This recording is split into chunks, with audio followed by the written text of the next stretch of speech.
एक गांव में रमेश नाम का एक किसान रहता था। वह बहुत गरीब था, परंतु बहुत बुद्धिमान और दयालु था। सबकी कुछ न कुछ मदद कर देता था। वह दिन रात अपने खेतों में मेहनत करता था ताकि वह अपना और अपनी पत्नी का पेट भर सके। उसका एक पड़ोसी था जो बहुत लालची और चालाक था। वह सबसे जलता था। एक समय बारिश न होने के कारण अकाल पड़ गया। सब किसानों की फसलें सूखने लगी। रमेश भी बहुत चिंतित था। वह सोचने लगा अब क्या होगा। एक दिन रमेश अपने खेतों में खुदाई कर रहा था। तभी जमीन से आवाज आई, जैसे उसका फावड़ा किसी चीज से टकराया हो। रमेश ने सोचा ये क्या चीज है। उसने उसे गड्ढे से बाहर निकाला। उसने कहा, क्या ये कोई सोने की चीज है? ये तो किसी चिराग की तरह दिखता है। मैंने सुना है इसमें कोई जिन्वा रहता है। क्या इसे रगड़ने से वह बाहर आएगा? उसने चिराग को रगड़ दिया। अचानक चिराग से धुआं निकलने लगा। उस धुएं से एक जिन बाहर आया। उसने कहा, हुकुम मेरे आका। जिन को देखते ही रमेश की तो सिट्टी बिट्टी गुल हो गई। उसने कहा, देखो जिन भाई, मुझे कुछ मत करना, मैंने तो मजाक में तुम्हें उससे निकाल दिया। लेकिन जिन ने कहा, आप चिंता मत कीजिए मेरे आका, आपने मुझे उस चिराग से बाहर निकाला, आप तो मेरे आका हो, आपको डरने की जरूरत नहीं है। रमेश को समझ में आ गया कि वह अब उसका जिन बन चुका है। रमेश ने कहा, जिन भाई, मैंने सुना है आपको जो बाहर निकालता है उसकी आप 3 इच्छाएं पूरी करते हो। जिन ने कहा, हाँ बोलिए मेरे आका, परंतु आप अपने लिए कुछ नहीं मांग सकते, क्योंकि मैं सिर्फ दूसरों का भला सोचने वालों की ही इच्छा पूरी करता हूँ, वरना आप समझदार है। रमेश सोच में पड़ गया। उसने कहा, जिन भाई, मैं तुमको बाद में सोच के बताऊंगा, अभी तुम इस चिराग में वापस चले जाओ। रमेश के कहने पर जिन वापस चला गया। रमेश घर वापस आ गया। उसने ये सारी बात अपनी पत्नी को बताई। पत्नी ने कहा, आप भी क्या मजाक करते हो, आज के जमाने में जिन कुछ भी। ठीक है, अगर आपके पास जिन है तो मैं भी अलादीन हूँ। रमेश को बहुत गुस्सा आया। कहा, तो ये देख। उसने चिराग को रगड़ा। जिन बाहर आ गया। जिन को देखते ही रमेश की पत्नी के मुंह पर 12 बज गए।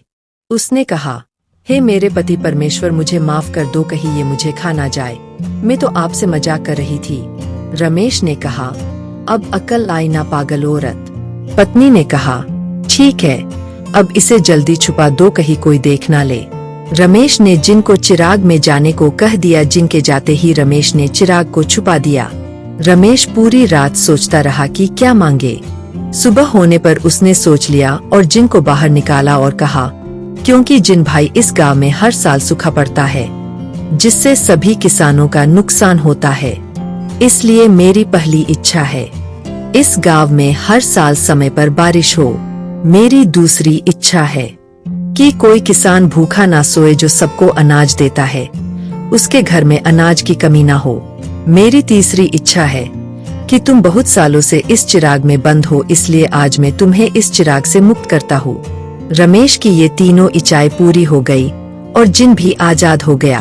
उसने रमेश का बहुत धन्यवाद किया, लेकिन उसने कहा, जब तक कोई दूसरा जिन नहीं मिल जाता तब तक मैं चिराग से दूर नहीं जा सकता। रमेश ने कहा, ठीक है, तो तुम हमारे साथ ही रह लो। जिन उनके साथ ही रहने लगा। एक दिन रमेश के पड़ोसी को ये सब पता चला। उसने कहा, सुना है इस रमेश के पास कोई चिराग है जिसमें कोई जिनवा बिनवा रहता है, क्यों ना मैं उसे चुरा लूं। और एक दिन जब रमेश के घर कोई नहीं था तो उसने उस चिराग को चुरा लिया। उसने उस चिराग को रगड़ा पर कोई जिन बाहर नहीं आया। उसने कहा, ससुरा, ये जिन बाहर क्यों नहीं आ रहा है? कोई बात नहीं, मैं इसे तोड़कर बाहर निकालूंगा।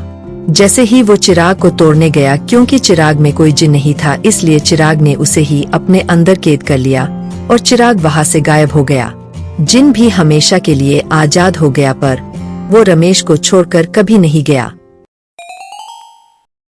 एक बार सर्दी के दिनों में अकबर और बीरबल एक तालाब के किनारे टहल रहे थे।